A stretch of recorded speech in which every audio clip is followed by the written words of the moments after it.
그 수요 저녁 그 기도 모임에 보면은 성도님들 가운데서 이렇게 가족들의 이렇게 구원에 대해서 기도 부탁을 이렇게 많이 하시는 것을 볼 수가 있는데요. 그래서 말씀을 좀 준비를 하게 되었습니다. 복음은 우리의 생활 가운데서 늘 이렇게 전해야 하는 것이기 때문에 제목을 전도의 생활이라고 정했습니다. 신약 성경을 보면 구원을 받은 사람들은 모두가 다 예수 그리스도를 전했습니다. 그러므로 구원을 받은 사실이 있는 성도라면 누구나 예수님을 전해야 합니다. 이 복음은 전해도 되고 전하지 않아도 되는 것이 아닙니다. 구원받은 성도는 예수 그리스도를 사령관으로 모시는 그러한 부대에 배속된 군인이기 때문에 최고 사령관인 예수님께서 또 자신에 대한 증인이 되라고 명령을 하셨기 때문에 저희들은 복음을 전해야 됩니다. 그래서 자녀를 두신 분들은 아이들이 태어날 때 생명의 신비로움에 대해서 경이로운 그런 기쁨을 맛보신 적이 있으실 것입니다. 마찬가지로 성도의 가장 큰 기쁨은 죄인을 예수 그리스도께로 인도할 때 맛볼 수 있습니다. 생명이 없는 종교인들은 생명을 낳지 못하며 오직 생명이 생명을 낳기 때문에 죄인을 그리스도께로 인도하여 영적인 출생을 지켜본 성도라면 그러한 보람과 기쁨이 가히 어떠하다는 것을 알게 되는 것입니다. 생명이 탄생하는 기쁨을 맛보기 위해서는 복음을 전해야 하는데 이 시간에는 생활 가운데서 개인적으로 복음을 전하는 것에 대해서 알아보겠습니다. 복음을 전하기 위해서는 먼저 자신이 구원을 받아야 합니다. 복음은 복음의 주인공이 되시는 예수 그리스도를 전하는 것이기 때문에 예수님을 개인적으로 만나본 사람만이 예수님에 대해서 증언을 할 수 있습니다. 그러므로 예수님을 만나본 경험이 없는 사람은 복음을 전할 수 없습니다. 여러분은 지금까지 킹제임스 성경을 전하거나 전하고 있을 것입니다. 여러분이 킹제임스 성경을 전할 수 있는 이유는 킹제임스 성경을 알고 있기 때문입니다. 마찬가지로 복음을 전하기 위해서는 예수 그리스도와 인격적으로 만난 사실, 즉 구원을 받은 사실이 있어야 합니다. 그러면 전도의 당위성에 대해서 살펴보겠는데요. 우리가 복음을 전하기 위해서는 선한 동기가 있어야 합니다. 하나님께서 당신을 구원해 주신 목적은 무엇입니까? 우리 계시록 4장 11절을 보겠습니다.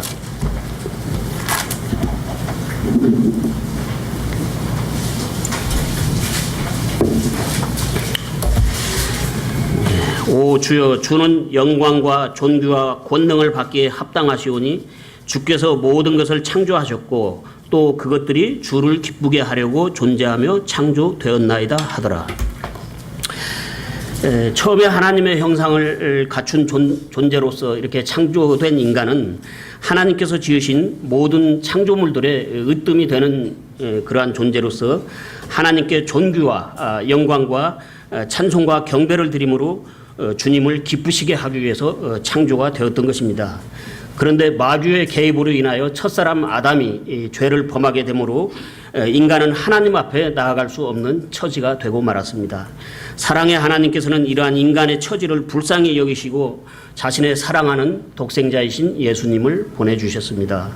예수님께서는 이러한 인간의 죄 문제를 해결하시기 위하여 2000년 전에 이 세상에 오셨고 갈보리 십자가 사건을 통해서 인간이 다시 하나님께 나아갈 수 있는 길을 열어놓으셨습니다. 우리가 죄 가운데 있었을 때에는 하나님을 기쁘시게 할 수가 없었으므로 복음의 진리를 통해서 예수 그리스도를 믿음으로 말미암아 우리는 예수 그리스도 안에서 하나님을 기쁘시게 할 수 있는 존재로 새롭게 창조가 된 것입니다.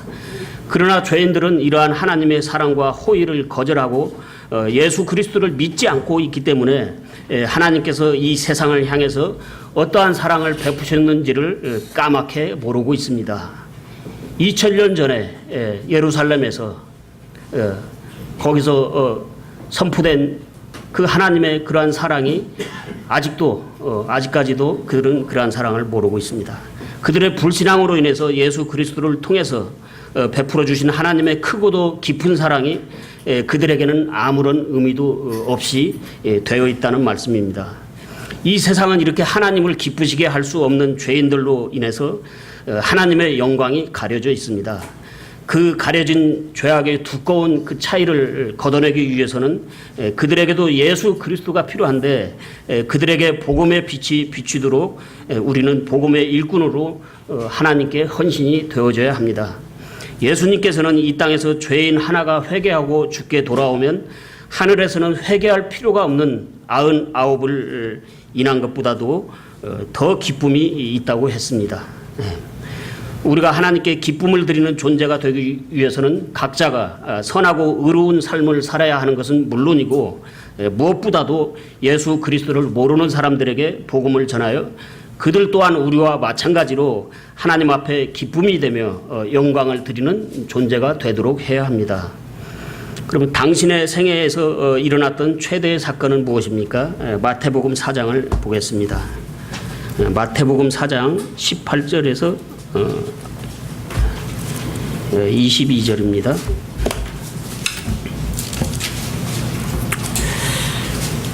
예수님께서 갈릴리 바닷가를 거니시다가 두 형제 곧 베드로라 하는 시몬과 그의 형제 안드레가 바다에 금을 던지는 것을 보시니 그들은 어부더라. 그분께서 그들에게 이르시되 나를 따르라. 내가 너희를 사람들을 낚는 어부가 되게 하리라 하시니 그들이 즉시 자기들의 그물들을 버려두고 그분을 따르니라.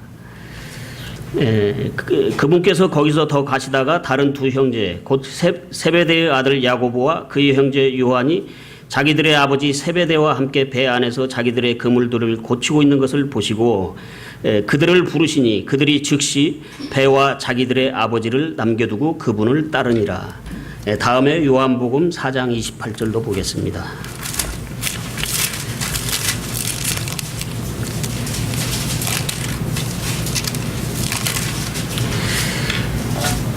그때 여자가 자기의 물 항아리를 버려두고 자기 길로 가서 도시로 들어가 사람들에게 말하되. 베드로와 야고보와 요한 얼마나 놀라운 분을 만났으면 그물들과 배와 아버지를 버려두고 예수님을 쫓았겠습니까? 그리고 갈증으로 물을 기르러 온 사마리아 여인도 예수 그리스도를 만난 후 물을 기르러 왔다는 사실조차 잊어버린 채 물동이를 버려두고 마을 사람들에게로 달려가서 예수님을 만났다고 말했겠습니까? 이들이 그 호들갑스러운 사람들이라서 그랬습니까? 아닙니다. 그들이 만난 예수 그리스도는 놀랍고도 놀라우신 하나님이시기 때문입니다. 그분께서 창조하신 이 창조 세계에 친히 인간이 되셔서 오셨는데 그들은 그러한 예수님을 알아본 것입니다. 예수님께서 그들에게 자신을 노출시키셨을 때 그들은 예수님을 거절하지 않고 믿었기 때문에 예수님과의 인격적인 만남이 이루어졌던 것입니다. 그러니까 조선시대 왕이 민심을 살펴보기 위해서 평복을 하고 백성들의 삶의 현장에 나타났는데 여러분과 대화를 하는 중에 여러분이 그 사람이 왕이라는 사실을 알게 되었다면 이것은 얼마나 놀랍고도 흥분되는 그런 사건이겠습니까? 우리는 시중에서 유명 인사를 우연히 이렇게 보게 되면 내가 오늘 어디에서 아무개를 봤다고 얘기하지 않습니까? 그런데 왜 예수 그리스도에 대해서는 침묵을 하고 있는지 모르겠습니다. 그것은 매우 옳지 못한 태도입니다. 우리가 예수님을 만난 사건은 인간의 왕이나 유명 인사를 만난 것과는 비교도 할 수 없는 놀라운 사건입니다. 그분은 모든 왕들의 왕이요 모든 주들의 주가 되시는 창조주 하나님이시기 때문입니다. 그러나 어떤 사람들은 얼마 전에 방한했던 교황을 만난 것이 인생에서 잊지 못할 사건이었다고 말하는 사람들도 있을 것입니다. 불행한 일이죠. 저의 인생에 있어서 가장 놀라운 사건은 창조주 하나님께서 인간의 몸을 입으시고 이 세상에 오신 예수 그리스도 그분을 만난 사건입니다. 저는 1986년 3월 30일 주일 예배가 끝나고 나서 예수님을 영접함으로 그분을 만나게 되었습니다. 여러분은 여러분의 인생에서 일어난 최대의 사건은 예수 그리스도를 만난 사건이라고 이야기할 수 있습니까? 그것은 사건이 되어야만 합니다. 다음에 잃어버린 죄인이 어디로 가고 있습니까? 이사야서 53장 6절을 보겠습니다.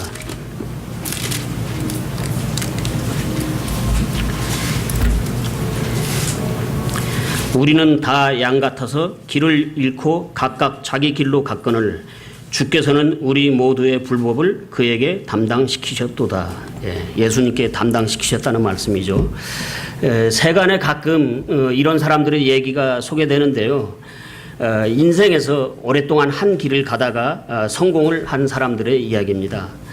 대중들은 그들의 성공담에 귀를 기울이며 존경과 부러움으로 화답하며 아낌없이 갈채를 보냅니다. 그들의 이야기는 대개 자아를 실현하고 성취했다는 이야기인데요. 주변의 반대와 시선에도 아랑곳하지 않고 한결같이 묵묵히 자기의 길을 갔다는 이야기입니다.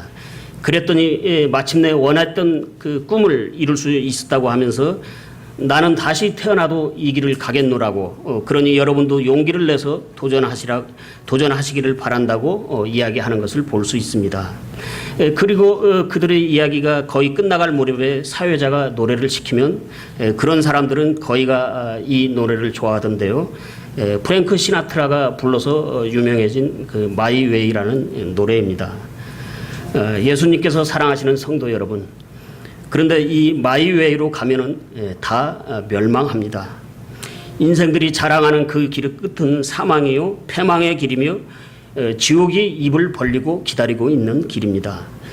그들은 자아에 도취되어서 마이웨이를 열창하면서 지옥으로 달려가고 있습니다. 우리는 그들을 위해서 비가를 부르지 아니할 수가 없는 것입니다. 여러분, 이렇게 제각각 자기의 길로 가면 다 망합니다. 인간은 오직 한 길, 예수 그리스도 그분에게로 가지 않으면 안 됩니다. 내가 곧 길이요 진리요 생명이니 나를 통하지 않고는 아무도 아버지께 오지 못하니라. 요한복음 14장 6절입니다. 마이웨이가 아니라 예수 그리스도만이 길이요 진리입니다. 다음, 예수님께서 이 땅에 오신 목적은 무엇입니까? 마태복음 1장 21절을 보시겠습니다.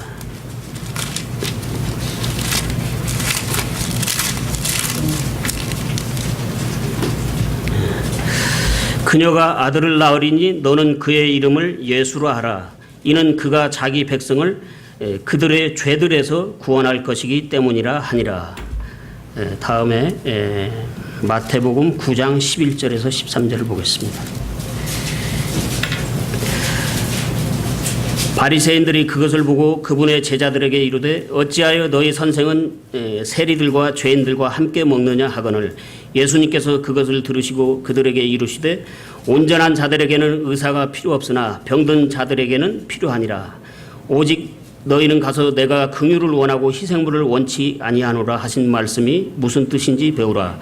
나는 의로운 자들을 부르러 오지 아니하고 죄인들을 불러 회개하게 하려고 왔노라 하시니라. 이 세상에 태어난 모든 인생은 싫던 좋던 일단은 이 세상의 왕인 마귀에게 예속된 그의 백성으로 등록된 존재들입니다. 때문에 우리는 예수님께 속한 백성으로 다시 태어나지 않으면 안 됩니다. 그 방법은 복음을 통해서 죄인임을 깨닫고 회개하여 예수 그리스도를 개인의 구원자로 영접하여 생명을 얻는 방법 외에는 다른 방법은 없습니다. 이것이 예수님께서 이 세상에 오신 첫 번째 목적입니다. 그러므로 우리는 이것을 둘째 순서에 놓아서는 결코 안 됩니다. 이것이 가장 시급한 일입니다. 예수님께서는 죄인들을 구원하시기 위해서 오셨습니다. 이 부분이 선결이 되어야만 생명들을 양육할 수가 있고 다음에 영적인 목표를 향해서 나아갈 수가 있는 것입니다.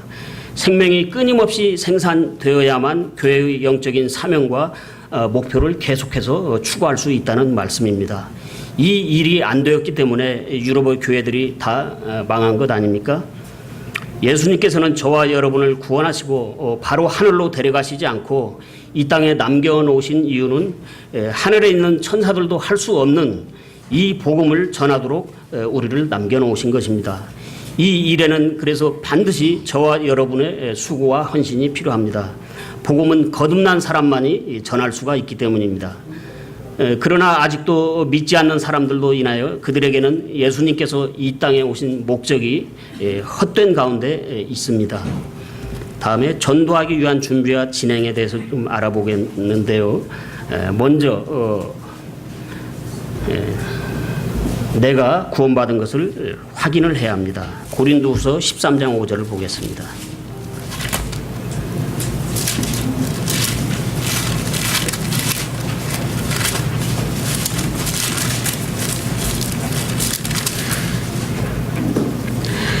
너희가 믿음 안에 있는지 너희 자신을 살펴보고 너희 자신을 입증하라. 예수 그리스도께서 너희 안에 계시는 줄을 너희가 스스로 알지 못하느냐? 그렇지 않으면 너희는 버림받은 자니라. 이 말씀에서는 스스로라는 단어가 중요한데요. 구원받은 사실이 있다면 하나님 말씀이 내 안에 증거로 살아있음으로 해서 구원의 분명한 확신이 견고하게 구축되어 있어야 합니다. 여러분은 예수 그리스도에 대해서 무엇을 들었고 무엇을 보았으며 어떤 체험을 갖고 있습니까? 증인은 내가 본 것, 내가 체험한 것을 증거로 제시할 때 힘이 있습니다. 그런데 변화산에서 주님의 영광스러운 모습을 직접 보고 들은 베드로는 그것보다 더 확실한 대언의 말씀이 우리에게 있다고 말했습니다. 우리는 살아계시는 예수님을 내가 받았고 내가 믿고 있는 이 확실한 대언의 말씀으로 전해야 합니다. 그러므로 복음을 전하기 위해서는 먼저 내가 받은 그 구원에 대하여 강한 확신을 갖고 있어야 복음을 생동감 있게 분출할 수 있습니다. 구원이 희미하거나 확신이 없는 사람은 복음의 증인이 될 수 없습니다. 우리는 아무도 내가 갖고 있지 않은 것을 다른 사람에게 줄 수 없기 때문입니다. 구원을 받은 성도들은 모두 예수님을 마음속에 모시고 계시며 우리 안에 계시는 그 예수님은 잃어버린 영혼들에게 우리가 예수님을 적극적으로 소개하기를 원하고 계십니다. 여러분의 주변 사람들에게 여러분이 갖고 있는 영원한 생명을 분출시키시기를 바랍니다. 다음에 당신의 마음속에 고백되지 않은 죄가 없는지 확인해야 합니다. 디모데후서 2장 20절을 보겠습니다. 2장 20절에서 22절인데요. 여기서 핵심이 되는 것은 21절 말씀입니다. 그러나 큰 집에는 금그릇과 은그릇뿐 아니라 나무그릇과 질그릇도 있어 어떤 것들은 존귀에 이르고 어떤 것들은 수치에 이르나니 그러므로 사람이 이런 것들로부터 자기를 깨끗하게 하면 존귀에 이르는 그릇 곧 거룩히 구별되어 주인이 쓰기에 합당하며 모든 선한 일에 예비된 그릇이 되리라. 또한 청년의 정욕을 피하고 오직 순수한 마음으로 주를 부르는 자들과 함께 의와 믿음과 사랑과 화평을 따르라. 네. 죄는 하나님과 우리와의 관계를 방해하며 그리스도를 전하는 보람되고 능력 있는 삶을 살 수 없게 합니다. 그리스도인이 죄 가운데 있으면서 어떻게 다른 사람들에게 죄에 대한 찔림을 주고 회개를 촉구하는 복음을 전할 수가 있겠습니까? 복음을 전하기 전에 다시 한번 자신을 정결하게 하고 나아가야 합니다. 우리가 언제나 깨끗한 그릇으로 준비가 되어 있다면 하나님께서는 주변에 구원받아야 할 사람들을 우리에게 붙여주시며 기꺼이 사용을 하실 것입니다. 그러므로 자신을 돌아보아 늘 기도에 힘쓰며 말씀을 묵상하는 가운데서 순종하여 깨끗한 삶을 추구하는 성도가 되어야 합니다. 다음에 성령의 능력을 힘입어서 전해야 합니다. 사도행전 1장 8절을 보겠습니다.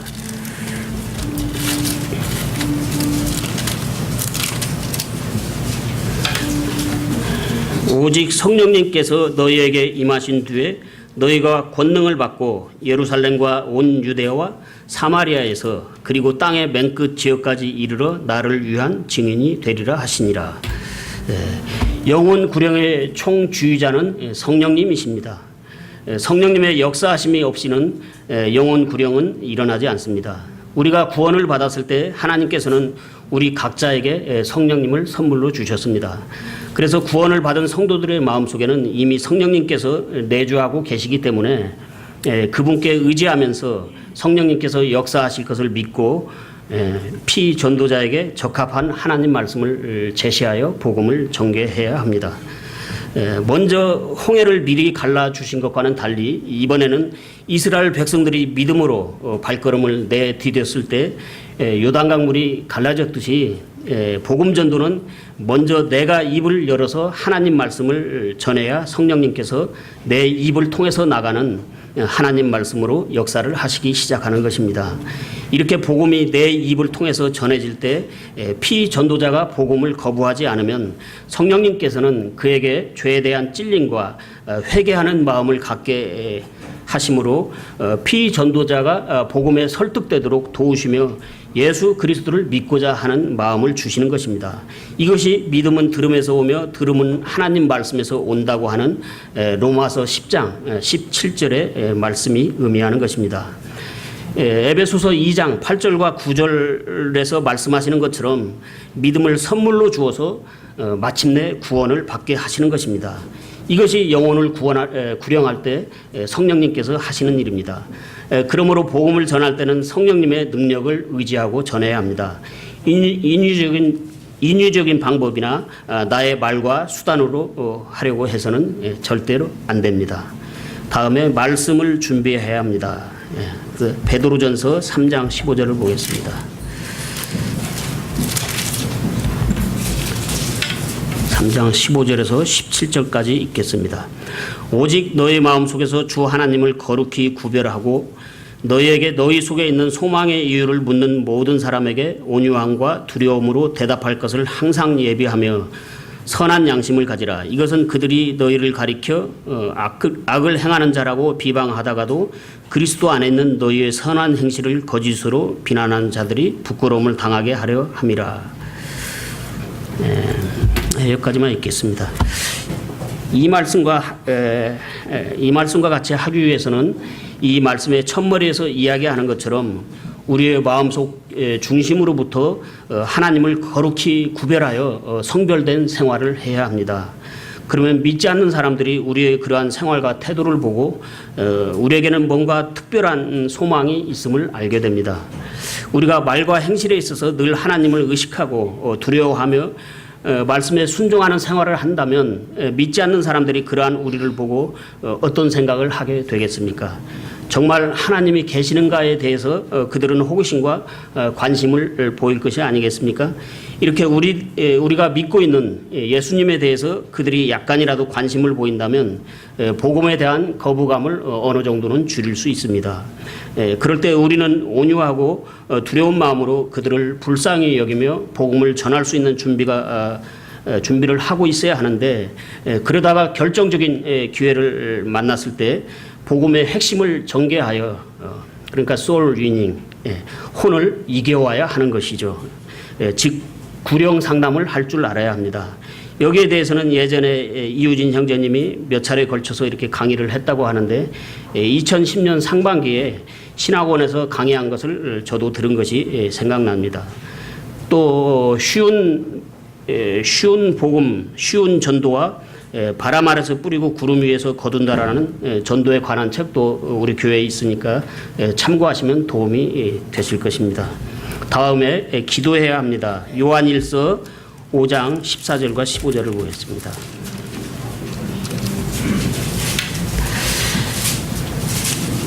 그분 안에서 우리가 가진 확신은 이것이니 곧 우리가 그분의 뜻대로 무엇이든 구하면 그분께서 우리 말을 들으신다는 것이라. 우리가 무엇을 구하든지 그분께서 우리 말을 들으시는 줄 우리가 알진대 우리가 그분께 구하여 청원한 것들을 얻는 줄 우리가 아느니라. 전도 대상자를 놓고 기도해야 합니다. 이런 기도는 정말 하나님의 마음에 합하는 기도죠. 하나님께서 이런 기도를 안 들어주실 리가 없습니다. 이건 저만의 경험은 아닌데요. 제가 28년 전에 구원을 받았을 당시에 성도들과 교제하면서 그때 서로 이야기한 것이 생각납니다. 우리가 이기적으로 구하는 기도는 하나님께서 잘 안 들어주시지만 그에 비하면 영혼의 구원에 관한 기도는 상대적으로 잘 들어주신다는 그런 간증을 했던 것이 기억납니다. 그 교회는 영혼 구원에 관하여 매우 활발하게 사역을 펼치던 교회였습니다. 그 당시에 성도들이 복음을 전하여 매주마다 불신자들을 교회로 데려왔습니다. 그러면 교회에서는 준비된 상담자들이 1대1의 상담을 통하여 그들을 구원의 길로 인도하여 새 생명이 탄생하는 기쁨을 맛보았습니다. 그리고 그들을 잘 돌봐서 침례를 받게 하고 양육을 했습니다. 성도 여러분, 아직도 구원받지 못한 여러분의 부모님이나 자녀들이나 육친의 형제들 그리고 친구와 이웃들이 있습니까? 예수 그리스도의 마음으로 연민의 정을 품고 정말 그들을 위해서 간절히 기도해야 합니다. 그러면 하나님께서 전도의 문을 열어주십니다. 그렇게 해서 기회를 만났을 때 복음을 전하면 혼들을 얻을 수가 있는 것입니다. 그리고 다음에 가서 전해야 합니다. 디모데후서 4장 1절과 2절을 보겠습니다.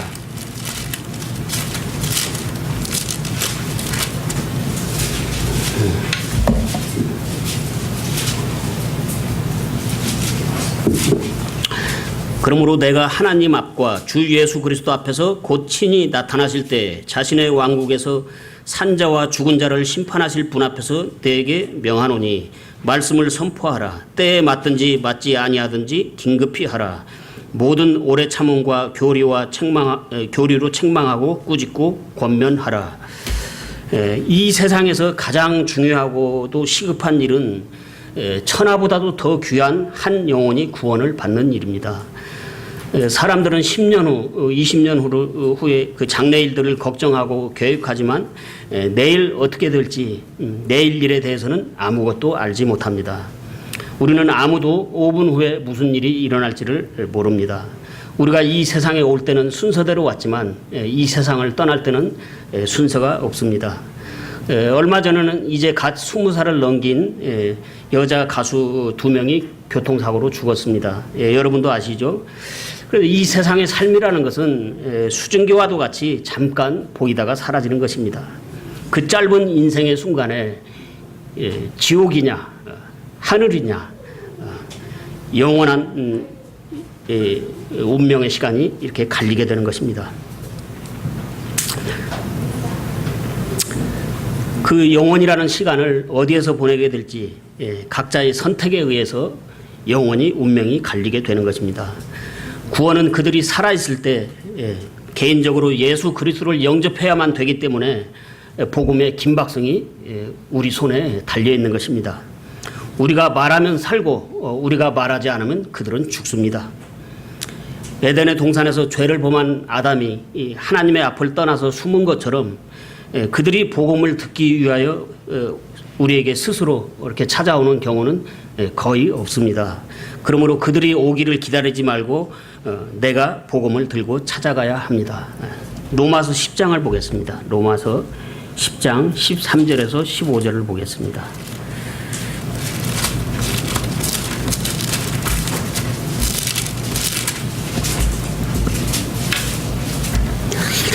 누구든지 주의 이름을 부르는 자는 구원을 받으리라. 그런즉 그들이 자기들이 믿지 아니한 분을 어찌 부르리요? 자기들이 듣지 못한 분을 어찌 믿으리요? 선포자가 없이 어찌 들으리요? 보내어지지 아니하였으면 그들이 어찌 선포하리요? 이것은 기록된 바 화평의 복음을 선포하며 좋은 일들의 반가운 소식을 가져오는 자들의 발이 어찌 그리 아름다운가 함과 같으니라. 이것이 개인 전도의 가장 효과적인 방법입니다. 가서 전함으로 듣고 믿고 영접하는 것입니다. 다음에 그리스도에 대해서와 하나님의 말씀으로만 이야기해야 합니다. 제가 좀 굵은 글씨로 이렇게 밑줄까지 그어놨죠. 사도행전 20장을 보시겠습니다. 제가 좀 강조한 이유가 있습니다. 사도행전 20장 21절 말씀을 읽겠습니다. 유대인들과 또한 그리스인들에게 하나님을 향한 회개와 우리 주 예수 그리스도를 향한 믿음을 증언하였노라. 사도 바울은 이 두 가지를 증언했습니다. 회개와 믿음을 증언했습니다. 다음에 히브리서 4장을 보겠습니다. 히브리서 4장 12절과 13절을 보겠습니다.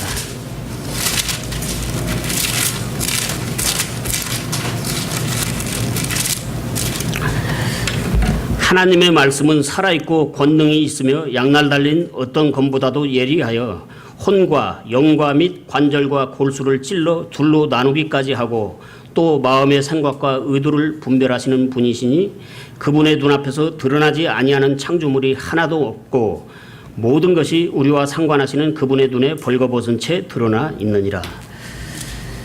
이 방금 읽은 이 두 구절의 말씀을 염두에 두시기를 바라면서 이 7번의 소제목에 대한 설명을 드리겠는데요. 잘 들으시고 꼭 기억하시면 좋겠습니다. 복음을 전할 때 변증하는 방법으로 이렇게 전하는 것은 썩 좋은 방법은 아니라고 생각합니다. 창조과학 및 학구적인 지식으로 무장하고 여러 가지 자료를 준비한 것들을 가지고 복음을 변증하는 방법으로 전하는 것은 매우 바람직하지 못한 아마추어적인 방법이라고 저는 말하지 아니할 수 없습니다. 복음 전도자는 피전도자의 지적인 욕구를 충족시켜 주려는 그런 유혹에 빠지면 안 됩니다. 사도행전 17장 16절 이하를 보겠습니다. 사도행전 17장 16절 이하인데요. 바울이 아테네에서 이 복음을 전하는 장면인데요. 사도 바울은 고대 그리스 문화를 자랑하는 우상과 신전으로 가득한 아테네의 마르스 언덕에서 당대의 그리스 철학자들을 말과 지혜로 압도하면서 복음을 유력하게 변증했지만 그들 중에서 한 영혼도 얻지 못했습니다. 여러분, 유창한 언어와 지혜와 지식으로 복음을 변증해서 그들의 입을 다물게 하면 못합니까? 그렇게 해서 설득이 될 것 같지만 결코 그렇지 않습니다. 사도 바울은 마르스 언덕에서 대단한 복음 전도 집회를 열었지만 그들을 다 놓치고 주변에 있던 여자 한 명을 포함하여 겨우 몇 영혼을 얻는 데 그치고 말았습니다. 제가 여기서 말씀드리고자 하는 요점은 바울의 그러한 수고에 비해서 전도의 열매는 매우 부실했다는 말씀입니다.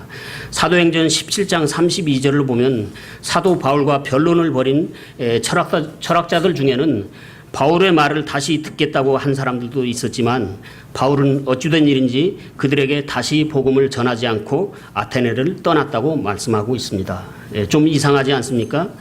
그 집회는 사도 바울의 실패한 복음전도 집회였던 것입니다. 만약에 그날 바울의 복음전도가 성공을 했었더라면 마르스 언덕에는 꽤 규모가 큰 교회가 세워졌을 것입니다. 32절과 33절을 보겠습니다. 그들이 죽은 자들의 부활에 대하여 들을 때 어떤 사람들은 조롱하고 다른 사람들은 말하기를 이 일에 대하여 우리가 내 말을 다시 듣겠다 하니 이에 바울이 그들 가운데서 떠나니라.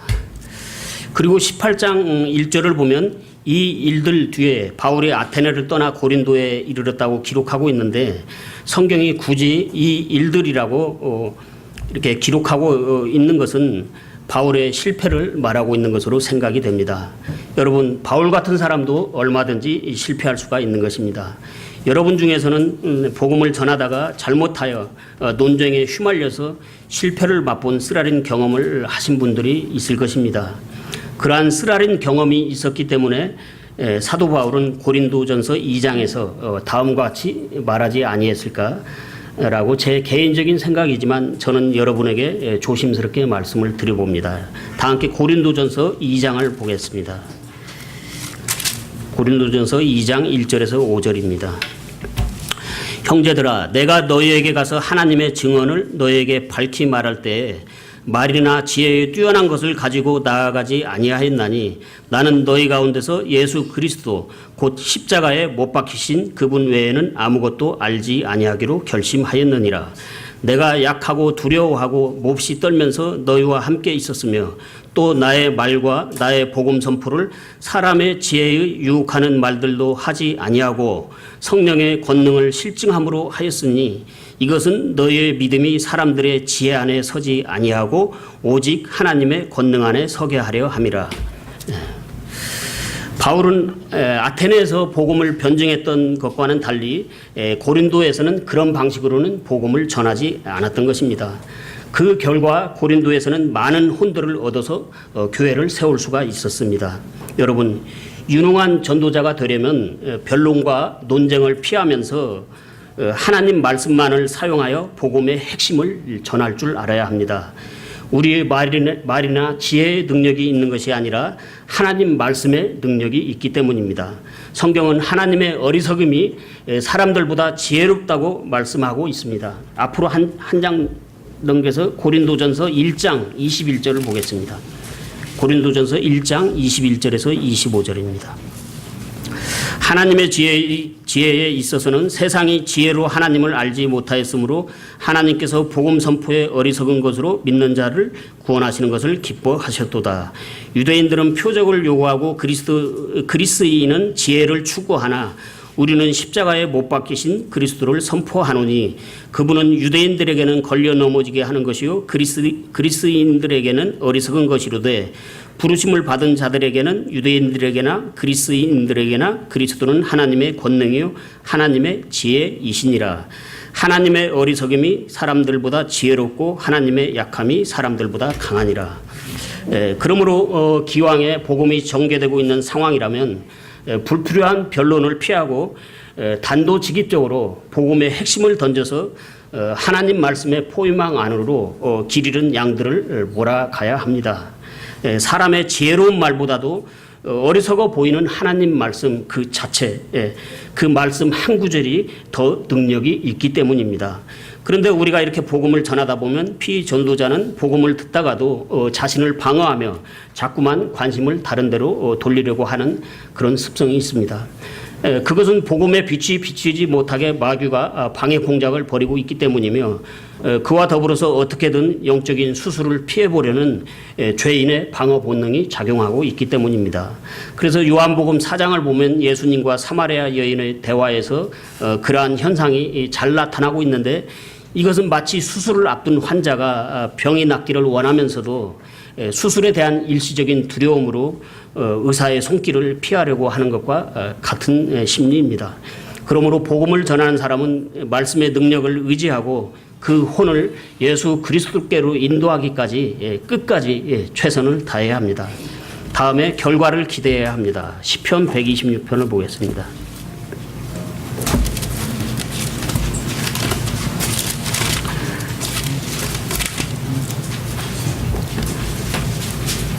(5절과 6절을) 읽겠습니다. 눈물을 흘리며 씨를 뿌리는 자들은 기쁨으로 거두리로다. 귀중한 씨를 가지고 나아가 오는 자는 반드시 기뻐하며 자기의 곡식단들을 가지고 돌아오리로다. 부정적인 생각을 갖지 말아야 합니다. 씨를 뿌리면 반드시 열매가 있습니다. 다른 사람이 뿌린 것을 내가 거두기도 하며 내가 뿌린 것을 다른 사람이 거둘 수도 있습니다. 그래서 끝으로 잃어버린 혼들을 그리스도께로 인도하기 위해서는 개인마다 차이가 있지만 대개는 공통점이 있습니다. 그래서 제가 보기로 여기 몇 구절을 좀 찾아봤는데요. 이 이외에도 적절한 성경 말씀은 많이 있으니 찾아보시면 될 것입니다. 그래서 여기 보면은 죄의 인식이라고 해놨는데 상대방이 자신이 죄인이라는 사실을 인식할 수 있도록 하나님 말씀으로 그 마음을 쪼개는 것이죠. 그 다음에 죄의 값에 대해서 하나님의 심판과 지옥 영벌이 있다는 것. 그 다음에 하나님께서 사랑하셔서 우리가 그렇게 지옥으로 가는 것을 원치 않으신다는 것. 그래서 독생자 예수님을 보내주셨다는 것이죠. 그 다음에 그 예수님 앞에 죄인임을 회개하고 영접함으로써 구원을 받게 되는 것이죠. 이렇게 구원을 받게 되면 확신을 또 가질 수 있도록 하나님 말씀으로 이렇게 도와줄 수가 있습니다. 그래서 오늘은 이것으로 마치겠습니다.